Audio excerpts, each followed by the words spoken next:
as my audience is sure to know, Bernie Sanders has announced that he's running for the presidency of the United States in the Democratic primary. Now, this came to the cheers of many, him raising over, $6 million within the course of one day, breaking records in doing so. People clearly are still feeling the burn. Bernie Sanders did an interview with TYT. And in this interview, I'm going to play probably 3 seconds to this. And thinking about this, I'm probably going to cut this video for one of these. Split this video in half. But I want to talk about one particular portion of that for this very particular video. And that's something that he brought up even in his announcement video, meaning his announcement speech. And even in thinking back to it, his campaign video. Like, I'm saying this a little weird. In a CBS interview, in his campaign video, and here in TYT, he makes one consistent theme: us. If you want change to take place, it's going to have to come from us, not just I. I want to hit that theme. I want to talk about that because that seems to be a focal point that Bernie Sanders is using in this campaign. Not sure. Should I show the interview first or should I talk about it first? So let me show the interview first. So for the first part, I'm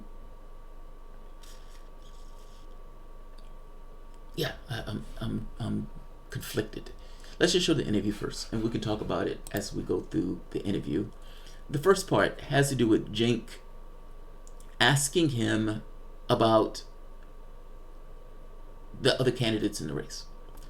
Listen to the way he talks about this, because a decision has been made by the Sanders campaign, and I will be curious to see how long that lasts, to not punch, to hit but not hit. It's like a 9-hit hit, and you hear what I mean. But this seems to be something that he is determined to do. The question becomes how long. If the other candidates start attacking and smearing Sanders, so Sanders responded in kind. That's a good question to know. But take a look at this. He's clearly made a commitment to try not to hit the other candidates. Obviously, I know that you had said that one of the things you were considering on whether to enter the race was whether anyone else in the race was progressive enough to carry that mantle and to carry forward the ideas that honestly you had started in a lot of ways. So apparently you reached the conclusion that they are not.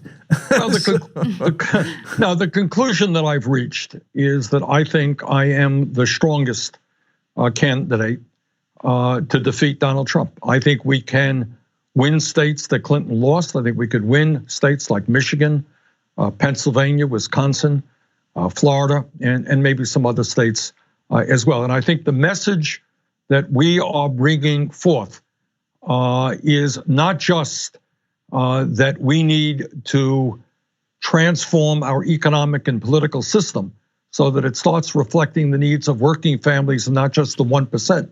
But I think what we are trying to do in this campaign is to put together the strongest grassroots effort that anybody in American history has ever done.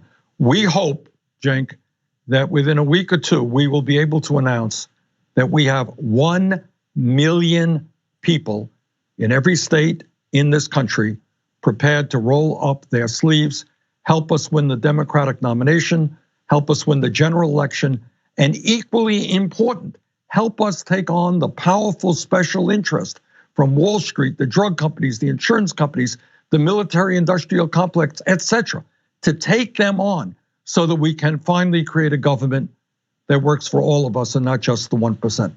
Senator Sanders. All right, that's one. Notice Cenk's question.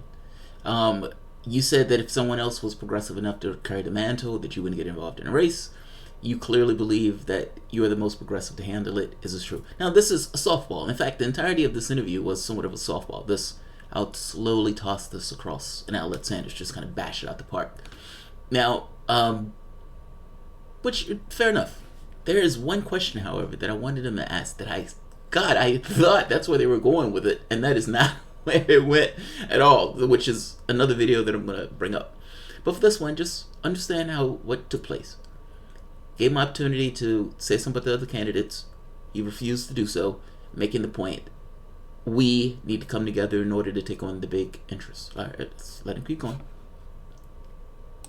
You mentioned that you would be the strongest candidate to take on Donald Trump, and the polling certainly bears that out. But one thing that I've noticed is that every Democratic candidate, with maybe the exception of Senator Klobuchar, has taken on your rhetoric in their campaigns. And so they're all presenting themselves as extremely progressive, very much in favor of the policies that you proposed during the 2016 election. How do you differentiate yourself as the real progressive in the race? Well, in two ways, Anna. And first of all, I think it is fair. Now, that's a good question, right? I mean, and that's one of those questions, somewhat of a setup. I'll let you hit it out the park. All of these guys have started to pretend like they're clones of Bernie Sanders. Like one policy after the next, they want to sign on to anything that Bernie Sanders signs on to. They want to give their own little thing of how they're for Medicare for all, they're for climate change, to green new energy, all this stuff. We're Bernie Sanders. That's essentially what they should be saying. Hillary Clinton did the same thing. Slid in the direction of Sanders and then tacked back when she got back in the main election. But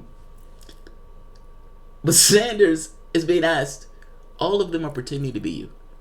You know they're full of shit. How do you distinguish yourself from these wannabes? This is, again, another opportunity to hit his opponent. He doesn't take it. For people to ask who was there when these ideas were not popular. You know, when I talked about Medicare for all, as you will recall, virtually nobody was talking about Medicare for all. It was too radical, too extreme. I was talking about raising the minimum wage to $15 an hour when people in Congress were talking about $10 or $12 maybe an hour. I was there. I was talking about climate change being not only a major global crisis, but a national security crisis. Very few people were there. So I think when people look back and say, well, you know what?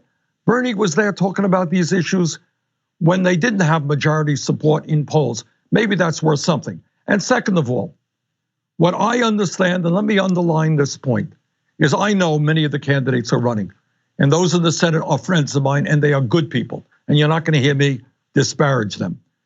But at the end of the day, this is what I do believe in my heart of hearts. That if you want Medicare for all, you're gonna have to rally the American people to take on the incredibly powerful insurance industry and pharmaceutical industry who will spend hundreds and hundreds of millions of dollars in lobbying, in dishonest advertising, in campaign contributions. If you want to combat climate change and transform our energy system away from fossil fuel into energy efficiency and sustainable energy, you're gonna have to take on the power of the fossil fuel industry. If you wanna raise taxes, as we must, on the wealthy and large corporations, you're gonna have to take on the billionaire class. The only way, in my view, my political judgment, the only way that is done is not inside the Beltway. The only way that is done is when you mobilize millions of people to stand up and fight back. That's the only way change has ever come about in terms of the civil rights movement, in terms of the women's movement, the labor movement, the gay movement. And that is kind of what we are attempting to do in this campaign. So it's not just winning the nomination, it's laying the groundwork for a movement that is prepared to take on the powerful special interests who control our economic and political life. So Senator Sanders, let me follow up on that, because I'll tell you what some progressives are concerned about in. Before we get to Jenks' question, I want to underline what he just said there, because he's making this a distinguishing characteristic between himself and others. A, I believe it. I'm a true believer. You know I'm a true believer because I've been saying the same thing for 40 years. If you really want the stuff that these guys are pretending, I'm your guy. I'm the real guy. I'm the real McCoy in this bunch. You know who I am. You know how I get down. But his second point, and again, he's not hitting them on this, but kind of, like, look, will the real McCoy please sign up? That's me. And it's some insinuation that those are nice people, but look, I was there before any of these people even would get near it. But his second point, I think, is more substantial, even though it's somewhat subtle. Bernie Sanders winning the nomination in and of itself is not enough. Meaning, any of these candidates, Cory Booker, Kamala Harris, any of these people winning the nomination in and of itself is not enough. You can't change the hegemonic viewpoint of our political system from inside the political space. That's his point. It's not just about winning a nomination. You're talking about having a real world effect within the context of winning that nomination. It's not politics for the sake of politics. It's politics to get things done. There's a difference in those things. He's calling for a yellow vest movement in the United States. No, he's not calling a yellow vest, but a yellow vest type movement in the United States, pulling people into the political process and getting people agitated. Essentially, the use of the mob with the president at the helm that's willing to do something about it. I mean, think of the people who are in the yellow vest movement. They don't want to be out there doing that. I guarantee you that all things being equal, they don't want to be in the cold weather. They don't want to get hit with flashbang grenades and sprayed with chemicals by French cops. That's not something that people necessarily want to do. They would prefer being, at home watching TV, playing, I don't know, I'm playing soccer, sitting in a restaurant for an hour without a waiter coming to check on you, those type of things. They would rather be doing something else that's aspect of French culture, drinking a cappuccino under the Eiffel Tower. Not this chaos, this violence, this. Why would an individual who would rather be doing other things go out and subject themselves to this type of abuse and this type of, you could say, exaggerated reality over and over and over again, week after week after week after week? There's something that drives individual in this case. How that individual sees themselves and how they see themselves within the context of a larger society, especially when they're making this evaluation of who they are. Like, what I mean by that is, for example, does a society consider healthcare a right? And if the government was trying to dismantle that, would they riot and protest because they consider it such a right? As opposed to the United States, where you can't even, you still have 20, 30 million people uninsured after the lift of Obamacare, with an aspect of the government trying to get rid of even that. How does the individual see themselves within the context of a larger society? It matters. What do you believe is the responsibility of government versus what do you believe is the responsibility of self? And do you actualize the pain of something that should be something that's more so questioned for the larger society itself? I'm saying those things matter. It's somewhat of a perceptual thing, that's true, but those things matter, and those things can be different within the context of a different society.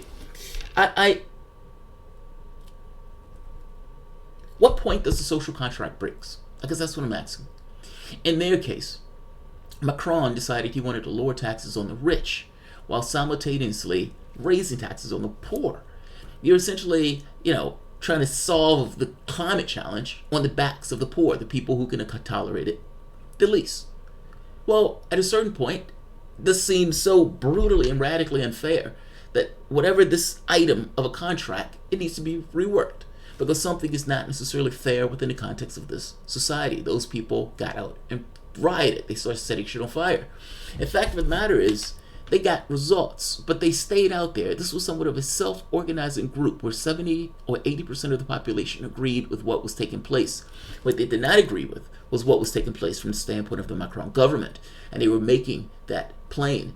How does an individual see themselves? And I guarantee you, whatever that is, that distinction, that breakaway from how the individual sees themselves within the context of the society versus how they're actually living and operating in that society creates a certain degree of fire, a certain degree of animosity. And I guarantee you that it's something to that degree that gets them out there, this level of rank unfairness in the way that society is being structured and run.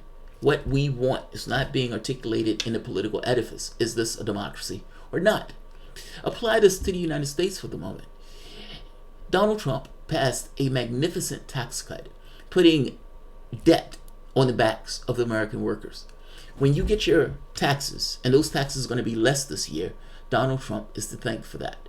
And on top of that, you have a political system that has focused on a border wall for a crisis that doesn't exist. This is in the context of the majority of the population being on board for some sort of government-run healthcare plan, on board for expansion of Social Security, on board for higher taxes on the wealthy. Those things are not even necessarily discussed, or the very least weren't being discussed up until this last term. Up until that point, those things were off the table for discussion. You would have this system of status quo, and the people loved it as status quo. They didn't necessarily want the system to be rocked in any particular way because they advantaged themselves magnificently off the way the system is. How do you change something like that? You have entrenched interests, be it military, be it drugs, meaning healthcare lobby, private prisons, all of these things, this wealth concentration in and of itself in the way that it can express itself in the political space. This is supposed to be our space to make certain changes on things that need to be done. Your world is falling apart. They've given you a 12-year sentence of saying you need to get your house in order in 12 years, which essentially means we're fucked. The political space is supposed to be the area, the space to which the public can come together and make decisions that are in the best interest of the society itself in order to do things like avert disasters that didn't necessarily have to take place. But let's be honest, we've known for a very long time that that's not what takes place. 90% of the candidates that win from the side of the most cash. You have dollars or pitchforks, and you have not had pitchforks. You've only had dollars, while you have the politicians standing out in front of you, pretending, parroting, giving you reasons. Essentially, a millionaire being paid by billionaires to tell you why this particular system and the way things are fucking awesome. And if you're having difficulties, the problem is purely with you. An act of God. How do you change that? How do you change that? Meaning, even if Bernie Sanders got elected tomorrow, and Bernie Sanders says, I want Medicare for all, and they tell him to kick rocks, how do you change that? His point here is, in the same way that the Yellow Vest movement was able to extract gains out of the country because the country couldn't function, the economic woes of the country increased because these guys were putting pressure on the system itself and pointing a finger at the system itself. It wasn't being diverted to immigrants, it wasn't being diverted to Russians, it was being diverted to the woes and the problems that you have are because of the system itself. The policies are not acts of God. These things are choices that legislators make. And in these choices, some people are advantaged and some people are not. In many cases, for the last 40, 50 years, the people who have been disadvantaged in this have been the middle class and the poor, while the top 1% has done swimmingly well, particularly the top 0.1%. The problem is inequality. How do you change those things? You need a movement. You need a movement. What Sanders is talking about is having a president that is willing to accept the anger, the mob of sorts, and use that and harness that in order to get political capital from that. Meaning, in the same way that the Tea Party was angry and bitching and moaning, and you were able to pull the political space in a particular direction because of it, he's talking about the same thing. He's talking about millions of people rising up in the various places across the United States and putting pressure on legislators that are not towing a particular line. This is Ralph Nader's model also, that you have X number of thousands of people in the various countries or the various cities and states in order to call and compel their congressmen in order to get across what they want. That's what Sanders is talking about. No change that you want is going to be able to be fully expressed in the political space without the outside influence to push them and egg them on. During the Civil Rights Movement, Martin Luther King was having a conversation with LBJ. And at some point in the conversation, they were talking about trying to get the Voting Rights Act passed.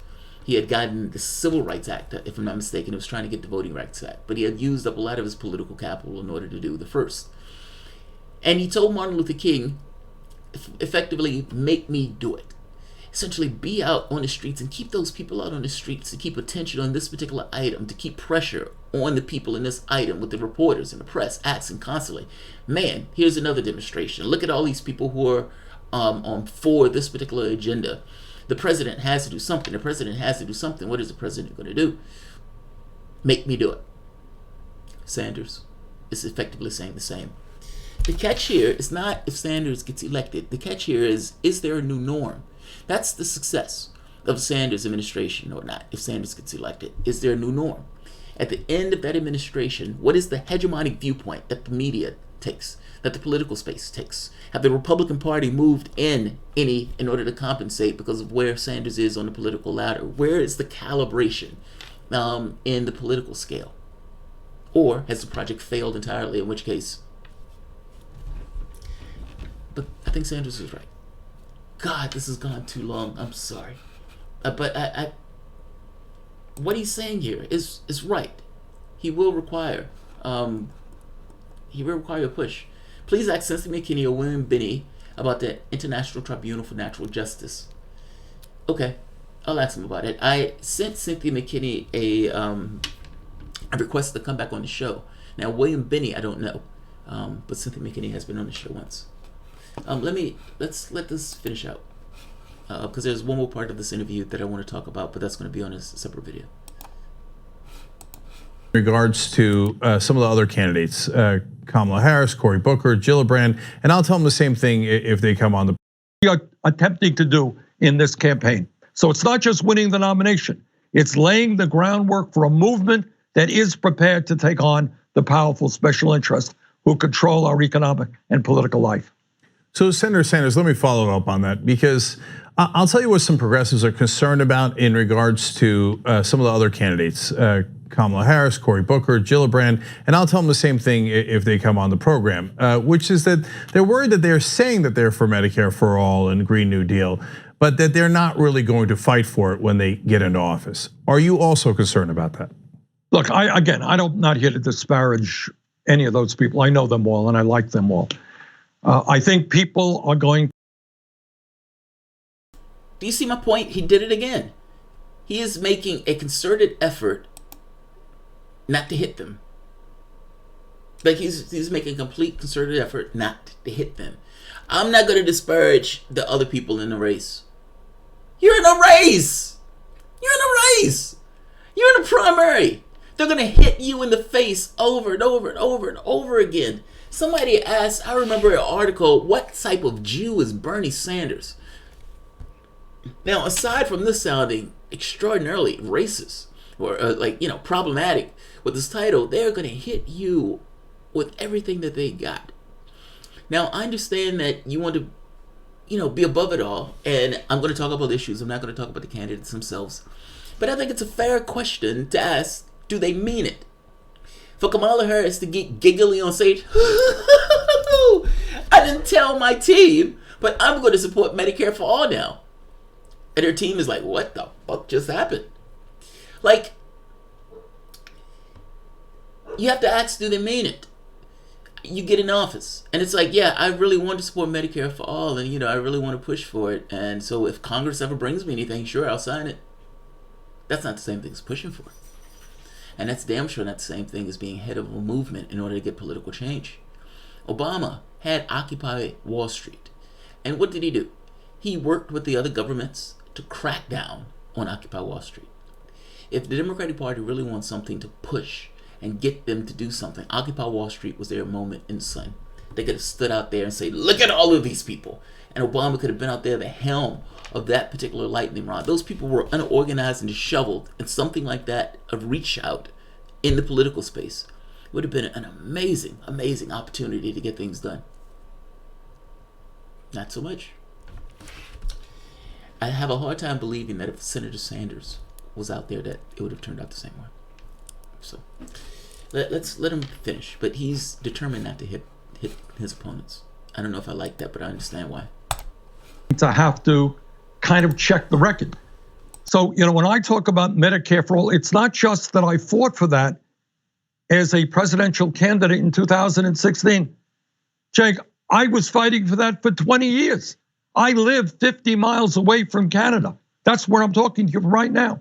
And in Canada, they spend half as much per capita as we do, and yet they provide quality care to all of their people without any out-of-pocket expenses. So this is an issue I know something. When you talk about taking on the drug companies, check out my record 10 or 15 years ago. I was taking on the pharmaceutical industry. I got arrested back when I was a kid fighting for civil rights. So for me, these are not new ideas. I've been doing it for my entire adult life. And I would hope people will check my record on that. Senator Sanders, one last quick question about the other candidates. Do you now, or have you ever cared about Elizabeth Warren? Yeah, that's interesting, man. He's determined not to hit his political rivals, even though he is kind of hitting them. Like, it's a backwards hit. Do you believe that your opponents really believe this stuff? Well, look, I'm not going to say anything about them. They're perfectly nice people, but I will say you can check my record. I've been consistent on this for the past 40 years. That's as far as he's willing to go. Now, in that statement, it is kind of a hit of sorts. Like, look, you know who I am. Those other people, you know who I am. Pop reality, we need to lock down the black vote for Bernie. How do we do that? I don't know how to do that.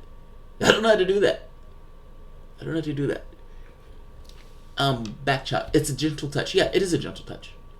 Jenkins is the worst interviewer ever. Well, it's not a horrible interviewer. He just doesn't. He's not going to hit him.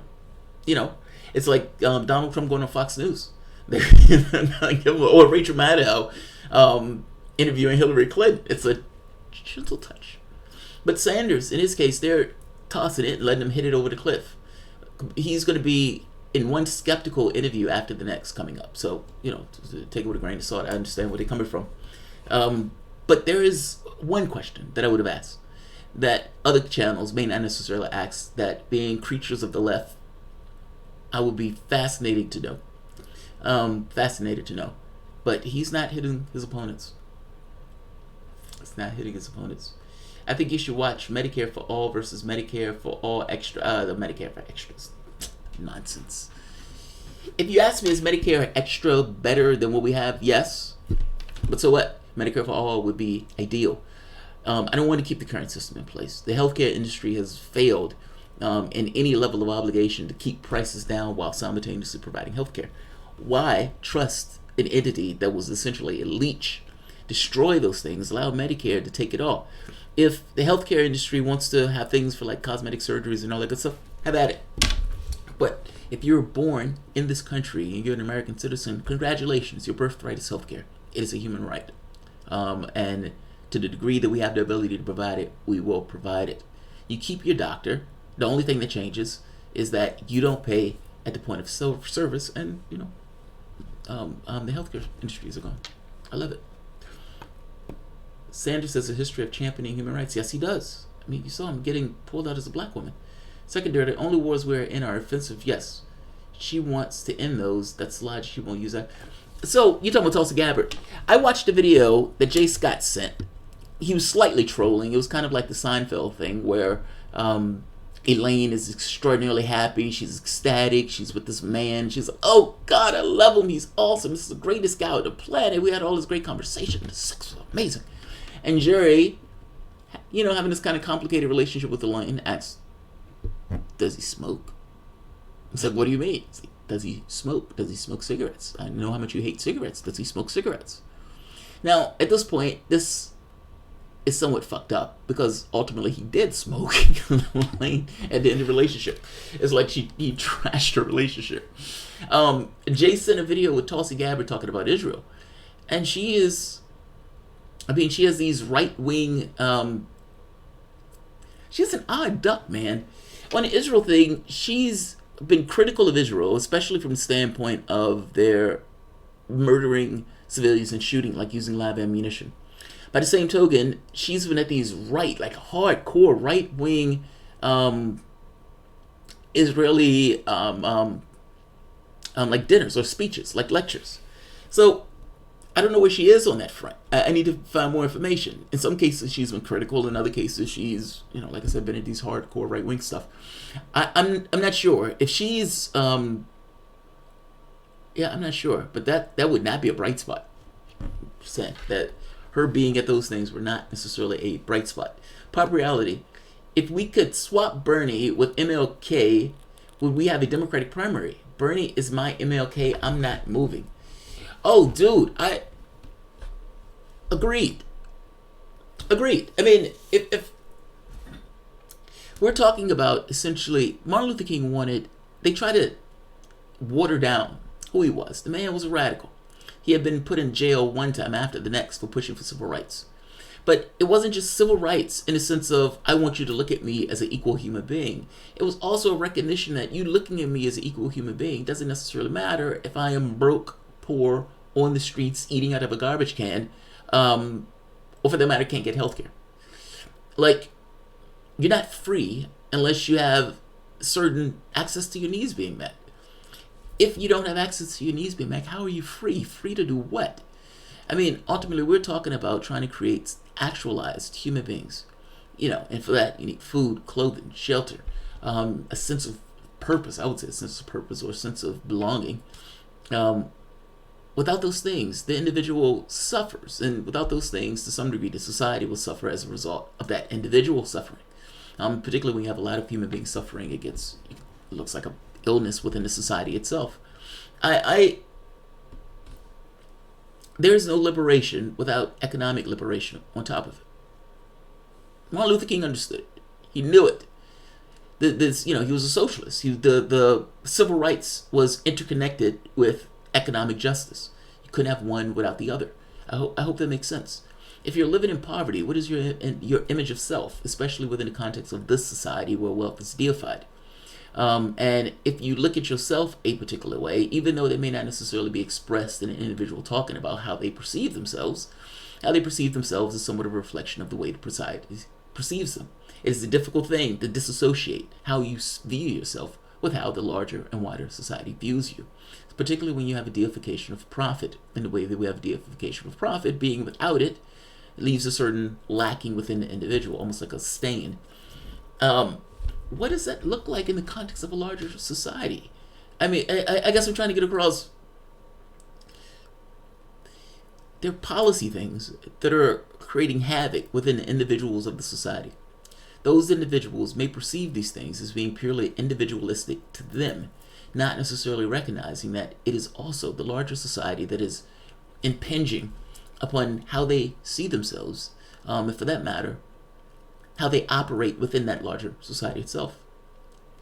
The guy who loses his job, what does that look like if there's a federal jobs guarantee where he is guaranteed to get a job in general, meaning he will always have the ability to take care of his family if he wants the ability to take care of his family? What does it mean to have a Medicare expansion of sorts, or Social Security expansion, where an individual that's ill when they're younger doesn't have to join the work market in a way that's, working one job after the next, almost in an insufficient way, but only because they have to work, because they can't afford to live.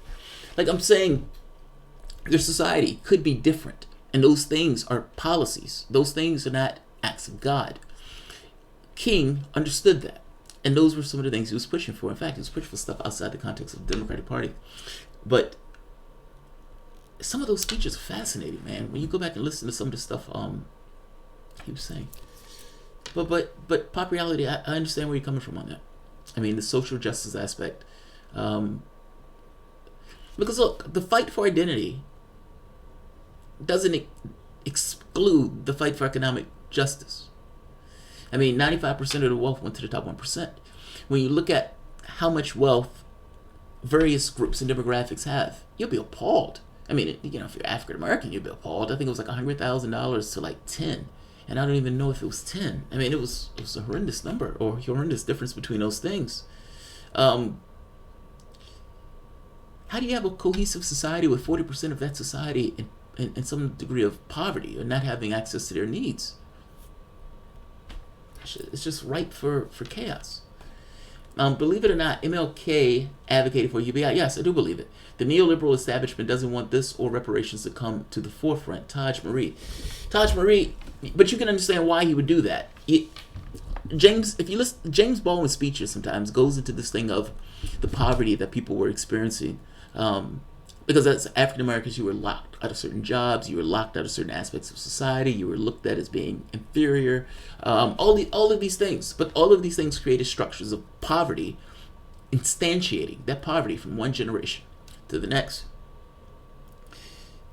Baldwin made this point in one of his lectures one time where he was talking about, what was that, King? Well, two things. Baldwin, in one case, was talking about Malcolm X. And he was saying how he can understand how Malcolm X could bring this many people under his wing, how many people would be advocates of the Nation of Islam. It's a militant response to instantiated suffering. Essentially, you had a group that you mangled and turned that group into slaves, and then you threw it out into the larger world, threw that group into the larger world without having any resources associated with it, and just had them to try to make their way. Like, brutally unfair, and then not even acknowledging that took place. The reparations that was supposed to have, being the affirmative action, was supposed to be to some degree reparations. People forget that, but they forget it and turn around and kind of vilify affirmative action. But the reparations should have been more direct. They should have been more direct. And if we're being honest, this is looking back saying, oh, these people keep bringing this up. It's not us that bring up stuff like this. I don't know. It's few and far between. I hear people call people racist. I hear people call people anti-Semitic all the time. Blacks don't necessarily throw that around like talking about. I say that to say this. The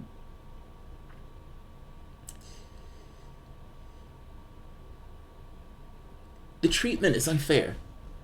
And even the perspective and casting of that stuff is unfair. How can I say this? I started off wanting to say it one way, and turned around and said something else. James Baldwin made this argument that African Americans at the time, being in this kind of instantiated poverty and whatnot, were angry and pissed off. And you had a lot of young people who were sick of taking shit from the society itself. Baldwin himself said, I never forget in one of his lectures, that he said, the next person who calls me a nigga, I'm going to kill him. He says, I had to get out of America because I was going to murder somebody. And he went to France. People were angry. And you can understand why. They weren't in a position because they did anything wrong. They were in a position because they were just born into that position with a society that regarded itself for some reason a banner of freedom and democracy, while at the same token having Jim Crow back home. I mean, it's kind of sickening when you think about it. You have African Americans that were kept in positions of poverty. Now you can say, this should have been passed, but you're talking about like the 80s, going all the way back to the time of slavery, where there were these either Jim Crow laws, or these black codes, or these things that were essentially, keeping people out of certain housing, keeping people out of certain jobs. It's unfair. People were angry. And people, at that point, decided to push back, and their way of pushing back was through Malcolm X. Now, Baldwin made this point that you can understand why those kids will do that. I mean, at the end of the day, you have the society telling them that they're boys and they're children, and you have X saying you're a man that you can stand on your own to, and you can defend yourself. This is somewhat of a compelling message, as opposed to King's message of love and light and peace and that type of stuff. Even in the debates between King and X, this was kind of the dynamic that played. Personally, I think James Baldwin's debate with Malcolm X, Baldwin won that debate because I think Baldwin was more right. That regardless of what you do, you can't necessarily leave America. All of your touchstones, all of the things that you think about, all of the way you even process the world is through the lens of this country, even though that country has vilified you. He's right. I think Baldwin's more right. Yeah, I think Baldwin's more right. But I guess my point is this. The reparations thing matters. Like, having that level of poverty, it creates animosity and anger. It's like, how do you mind that gap? You can pretend as if it didn't take place and say, oh, those were people that were in the past. But when you look at the numbers and you look at income and that type of stuff, it's not just in the past. Those things are current. Something needs to be done about that if you want to deal with the problems of the country. That's what I think. A universal basic income made sense. This way of leveling off poverty to some degree.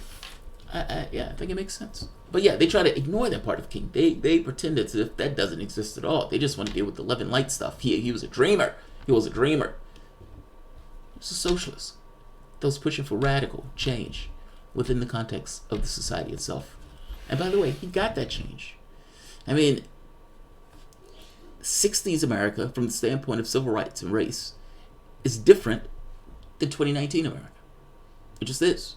I understand you may have, Donald Trump, and they, I myself said that Donald Trump was a racist, but in the context of a Jim Crow where the hegemonic viewpoint is against that, as opposed to before where it allowed it, yeah, there's a difference in those worlds.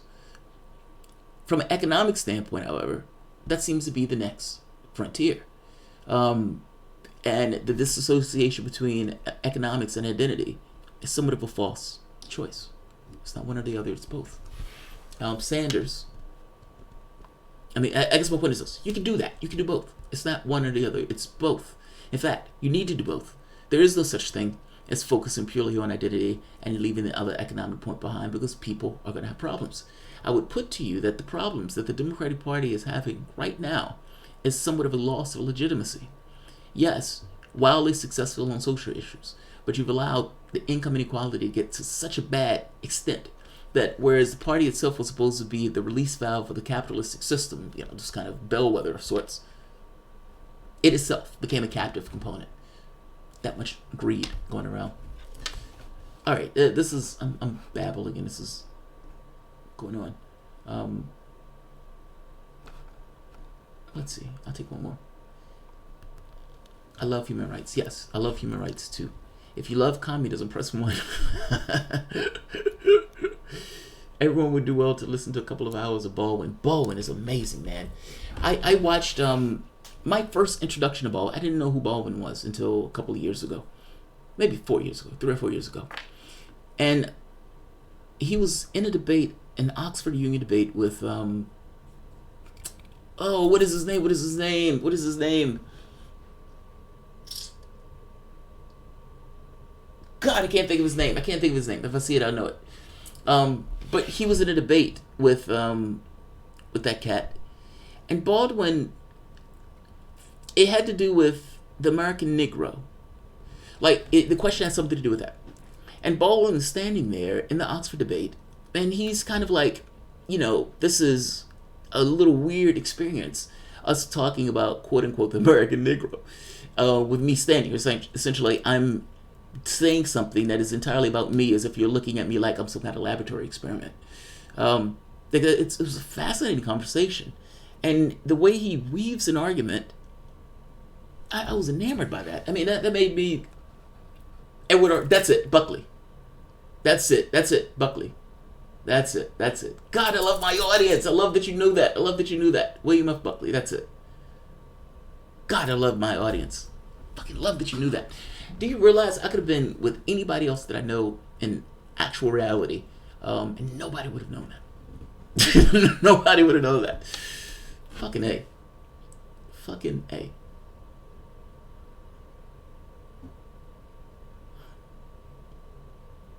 Don't get me wrong, not all Republicans are racist, but all racists are Republicans.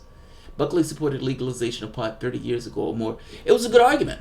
I forget the exact name of the argument, but it was a good argument. And it was just this amazing thing. It's like everybody there was white, except Baldwin. And God, he put on an amazing argument. Lisa Hauserman, lounging with Lisa. Hi, Jamal. Good to see you. What's happening, Lisa? Hope everything is good. We've been discussing it before you mentioned it, Jamal. Oh, really? No way.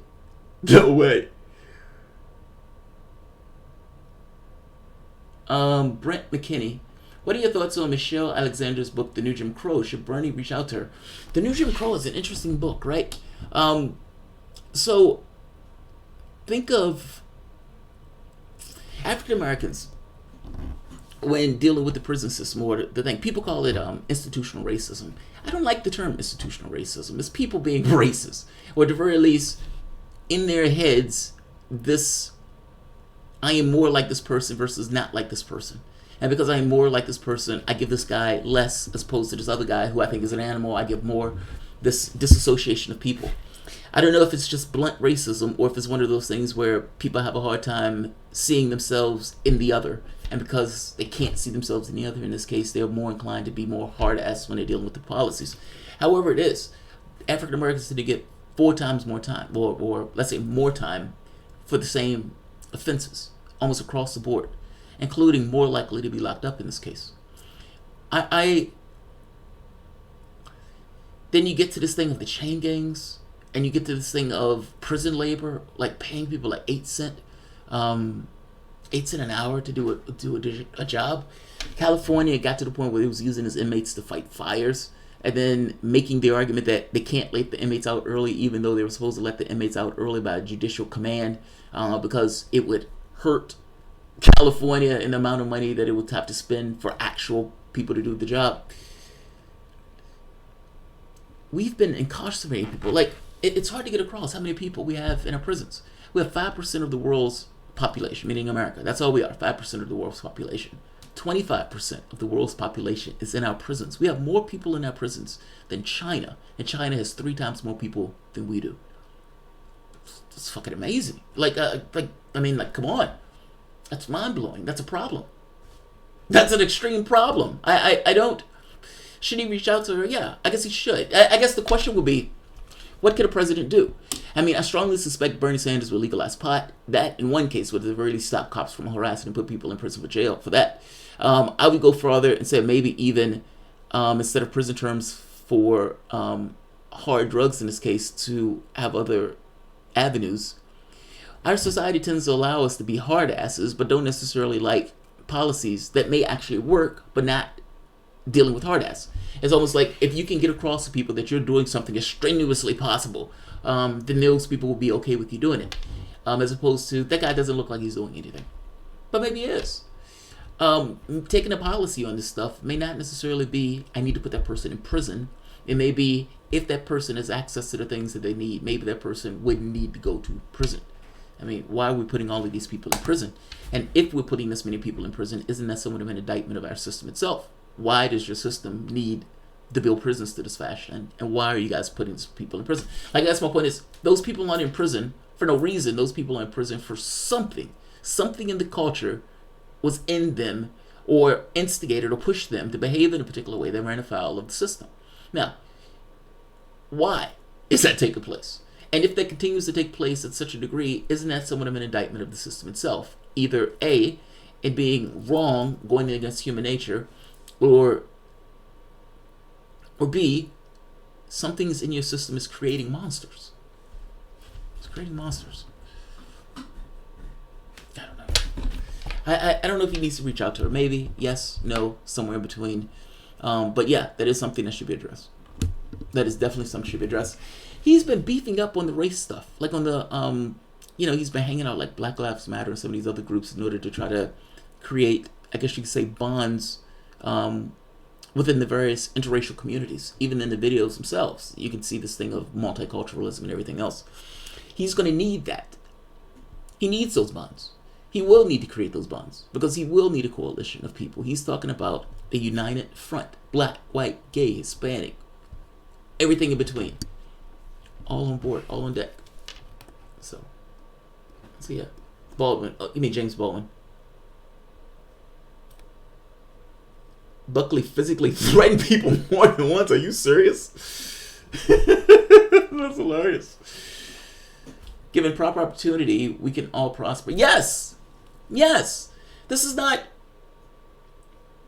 If it is the objective of my society to have people who are educated and thoroughly educated, then I want as many people to go to school as possible. And I want to put those people in solving the problems of my nation. That's what I would want. Which means I want public colleges free. I want as many people to get as much opportunity as they can. I want them to be creating jobs. I want them to create new industries. I want them to be out there solving hard problems. So I want those schools to be available. I don't want to put $50,000 on the back of their heads. I'm not trying to exploit them in this case. We will help them out. Now, this is not to stop private colleges. Have at it. If you have people with a ton of money to throw into the process, let them.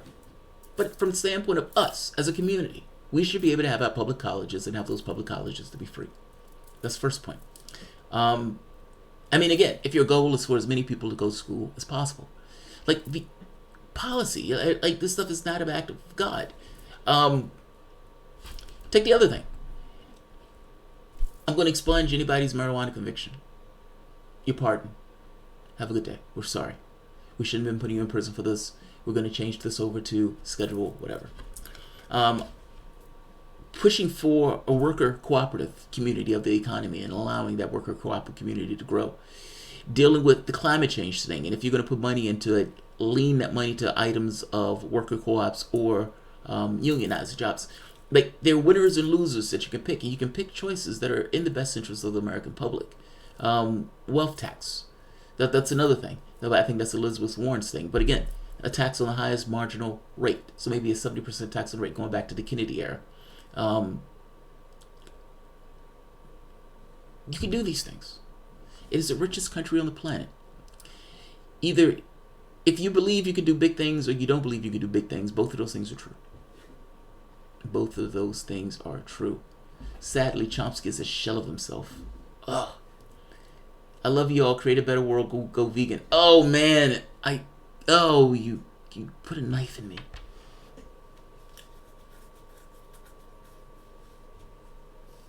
Proper wealth tax existed all the way up to the 70s. John F. Kennedy had the tax rate at 70%. Eisenhower had it at 90%. FDR tried to get it to like 99%. In fact, if I'm not mistaken, FDR tried to get it to be 100%, and it ended up on like 99% above a certain number.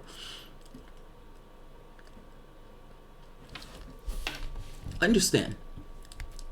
And again, this goes to how the individual sees themselves within the context of a larger society, and how the society sees its own obligations to one another. This kind of community-oriented thing. If how we organize ourselves is conceptual. There is no government per se that's, where you can go and put your finger on it. You can put your finger on a building, but that's not necessarily the government. How we organize ourselves, meaning cultural and legal and all of those things are conceptual models. Those things aren't necessarily physical matter, reality per se. Those are agreements, can change. Meaning the agreements in the way we organize ourselves, those agreements can change. Those agreements can change for the betterment of the rest of us. Understand, a system that allows 95% of the wealth to go to the top 1% is a broken system.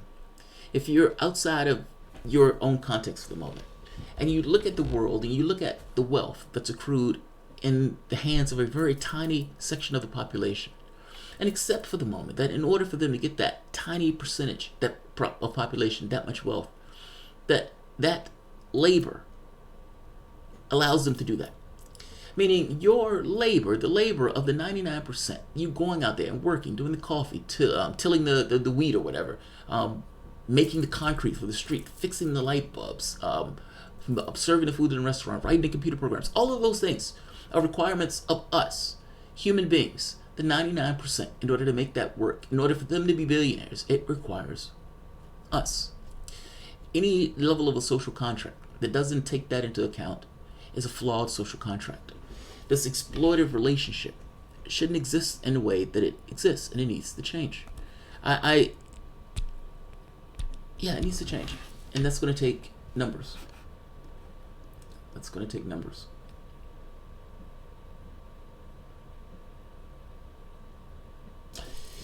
Zane Jamerson, can you comment on Bernie Sanders having to run as a Democrat? If he wins, why do you think they're doing this? Yeah, well, you must understand, it is not easy to run for office in the United States. In the UK, they split and they formed another party. Well, it was somewhat easy for them to do that. It's easier to form parties in the UK. If I remember, George Galloway split and became, I forget the name of the party that he came up with, the Respect Party. Yeah, it's just kind of what a whim. But it's not easy in the United States to do that. The United States has a hegemonic viewpoint in regards to parties. Every day, from the time you were born to the time that you drop dead, you're told that there are two major parties and anybody else is a waste of your vote. And when you see the Green Party get like 1% of the vote, the individual who goes in order to cast their vote, even if they don't like the two parties, want to be a part of the political process, is stuck with these two choices. Because in their head now, it's who's least worse. And so they place their vote. If Bernie Sanders is going to run, he has to deal with that. Meaning he has to deal with this kind of weird cognitive thing of individuals not necessarily wanting to cast their vote for a third party. If Sanders ran as a third party, I suspect it would be like Walter Wallace. Henry Wallace, Jesus Christ, Henry Wallace, where Henry Wallace, again, one of the most popular politicians, gets like 10% of the vote. People have a hard time getting over that hurdle of voting for third party choice. So don't get me wrong, I would agree with you entirely that if I thought he had a better shot as running third party, I'd be all for it. I don't know if he has a better shot as running third party. The apparatus, machinery, getting all this stuff, like the votes and everything else out, I think he wants to use the machinery itself to run. And I suspect he thinks it's a hell of a lot easier doing it within the party system than the third party. That's what I think. I suspect otherwise he would have been running as a third party candidate. But not to mention he's caucused with the Democrats forever. And I know things in the moment feels like they're going forever. Like that things don't change. I would put to you that you're in the process of a change. Like if you look at what 2008 was, in fact, go back to the 70s. Let's say the 70s versus the 80s versus the 90s versus 2000 versus 2018.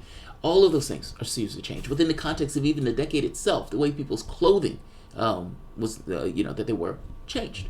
The wordings, but the language sometimes, to some degree, changed. I just make it a point: change is constant, even though it doesn't necessarily seem that way from my context in a human space. I say that to say this. At one point, you had a Democratic Party that was New Deal Democrats. At some point, again, change is constant. That changed, where you had the New Dealers being kind of kicked out, and you had these new neoliberal type Democrats that believes markets are awesome, take money, just like the Republican Party, with incrementalism as their main goal. We are incrementalists. Incrementalism. And within the context of incrementalism, Obamacare would be this kind of just radical incrementalism. Because at the end of the day, it kept the same thing in place. I guess I'm making the point that things change. Right now, there's a war within the Democratic Party. Literally, it's a war for the soul of the Democratic Party. Ultimately, what is the party going to be? The upstarts that are trying to essentially take the crown. For the longest time, the lefties have been the political abuse spouse of the Democratic Party. And in being the political abuse spouse of the Democratic Party, whatever took place, they just took it. Because at the end of the day, whether you're slapped, whether you catch him having sex with the maid, whether you catch him not washing his hands and making your kid a sandwich, whether you catch him, whatever weird and untoward acts that you catch this person in, if at the end of that you still say, okay, and he tells you go make him a sandwich, you go make him a sandwich. That has been progressives within the context of the Democratic Party. At some point along the way, some have decided to grow a backbone and have decided that seeing hubby get his ass kicked in public, hubby has lost a certain degree of legitimacy. In which case you have an Ike and Tina moment where Ike says eat the cake and Tina essentially tells Ike to go fuck himself. The question becomes, who wins that power struggle in this case? In that case, Tina eventually got the dilemma and did awesome. But the question becomes, what happens? What takes place from the standpoint of the party? Does the party accepts the lefty ideas and in some cases is cannibalized by this kind of movement of sorts? Or are the centrists able to beat back the lefties as the energy of this kind of movement or revolutionary moment die down? Who knows? I don't know. It would be dishonest to me, though, to say that how things are will always be. I don't know if that's true, because that's not necessarily the way things work. Sanders was running in the Democratic Party because he believed that's his best shot of winning. Whether they'll cheat him again, whether Tom Perez will try to put some kind of escape clause at the end in order to kind of, compel him to not do it, I don't know. I have no idea. It's one of those wait and see things. But yeah, he's running in the primaries as a Democrat. Bernie gets undone by super-delegates in the second round. Old gringo. That's the man-child. Oh, that's the man-child. I'm glad you brought that up. I was about to do a video on that. I didn't touch that one. If you look back at my old videos, I made the argument in my old videos that they didn't get rid of super-delegates. That for the most part, if you have a large number of entrants into the race, that the vote can be split in such a way that it forces a second round. And in that second round, those super delegates can go to whoever they want. Also, with this many entrants into the race, the question that the media asks is just a secondary question. If this goes to the second round of voting, who will you give your vote to? And they would put that tally on the board just like they put the tally on the board before. They tried to act as if Hillary Clinton had this massive lead. I haven't even got to that video yet. So, yes, that is true. In fact, let me write that down just so I remember. I was talking to someone about it in another video, and I wanted to do a segment on that one. So, shout out for bringing that up. Yeah, shout out for bringing that up.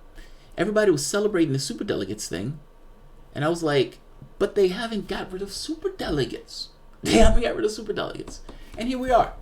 If you have a situation where, let's say, 3 people are in the race, let's say the race is relatively close, you go into the second round, and all of these guys have promised their vote to Joe Biden. What about person being beat to death? You go into the second round, and they give their vote to somebody else. Bernie Sanders having the overwhelming majority of the votes. I'm just saying, yeah, the superdelegates thing is a problem. All right. Let's Bob Ramirez here. Even a rat is smart enough not to be fooled twice. Oh, wow. If Sanders squanders his political power again, don't cry, you were cheated. Best case scenario, Sanders allowed in the general wins and is turned into a lame duck. Oh. All right. We can make it better than that. We can make it better than that. Fair enough. Sarah Reynolds, when she loses that bet that she's made with me, we made like 2. I think one had to do with Donald Trump and healthcare. I think I laughed out loud on that one. But the second one, I think it was if Sanders and Trump ran. I said Sanders would beat the stuffing out of him. So I'm going to take her $50. And I'm going to use that $50 to probably buy a bag of herb or something. And I'll do the same to you, buddy. Delegates are also taken away from Kamala because of the field. All right, I have another video that I want to do. In this video, Paul Basil Gaming, Jamal, you got Jamal's attention now. I always pay attention to Garden. In fact, I pay attention. There's some names that pop up, like that flash in my head just because I see them often. Garden is one of those names. My screen sometimes is not always at the top. When I was looking at the super chats, the screen was like down here, and then I had to flip back up in order to see it. That's what's up, Garden. No, I wasn't ignoring. Henry Gustav. Leica Hodges number on a spreadsheet. You realize how much we roll over every year for bonds. Okay, I don't know what that means. We won't find out till Sanders goes through 4 years. That's true, Garden. I mean, I've said before, man, if Sanders is cheated and he turns around and support the Democratic Party again, I will cry on camera. I would just sit here and weep. It would be like 10 minutes. I wouldn't even say anything. I wouldn't even start with my intro. It would just be me crying. Just me crying. Fucking weeping. Outright weeping. I fully expected Kamala Harris and Biden heretic for 20. Oh, don't say that, Bob. Don't say that, Bob. Don't say that, Bob. Shut your mouth, Bob. Shut your mouth, Bob. Don't say it. 65,000 donations, if you remember right, for Tulsi. Yeah, I gave Tulsi. I want Tulsi on that debate stage. I want Sanders. Don't get me wrong. I'm unequivocal for Sanders, but I want Tulsi on that debate stage, and I want her pushing him further to the left on issues. So, damn it, I want her on that stage. All right, I'm going to end this here. If you enjoy the content, please feel free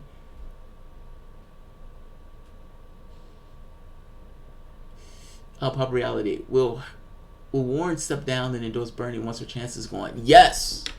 Yes. Yes. I would be shocked if Warren didn't do that. Like, I was even shocked at the point where Warren got into, well, not fully shocked. They're going to split the vote to some degree. I don't know why anybody will vote for Warren over Sanders, if I'm being honest, other than Warren calls himself a capitalist and Bernie calls himself a socialist. And Sanders is, you know, if you really believe it, Sanders is more durable and it's just a better candidate. I'm just saying. Warren can rouse up a crowd and all that other good stuff, but there's questions on whether or not she can tolerate Trump, calling her Pocahontas for 2 years. I would imagine she would, right? I mean, it would be odd if she didn't. It would be odd if she didn't. Scandinavia is not socialist. They're capitalists with general social programs. Yes. You know, the funny part is, even though Bernie Sanders calls himself a socialist, the places that he points to, like Scandinavia and Denmark and all this, those places are capitalist countries. I had an awesome conversation with a guy from Denmark who was making just that argument. He says, you guys, essentially rape your population. You guys, it creates a lot of chaos in your society. He says, we're rabidly capitalist in our society, but we treat our workers extremely well, and those workers do a damn good job because of such. He was like, if you treated your workers better, you wouldn't have that level of chaos in your society. Yeah, he was like, we're rabidly capitalist. Yeah, he was very clear on that point.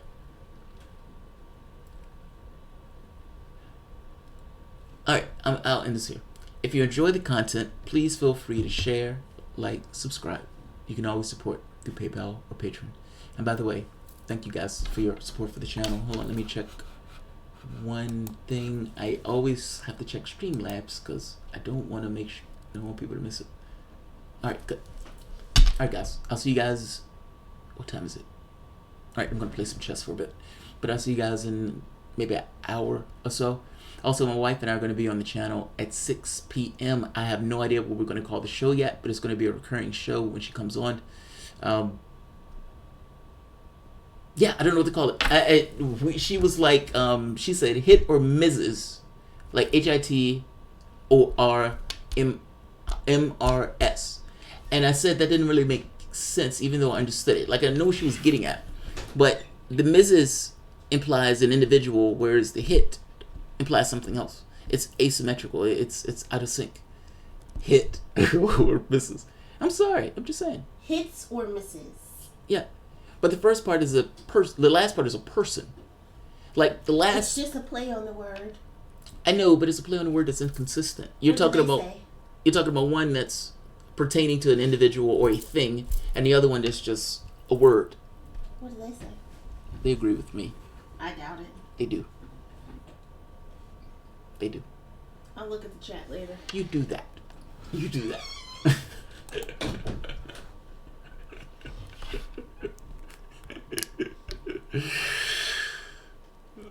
Sounds like wife beating. Ain't nobody beating their wife.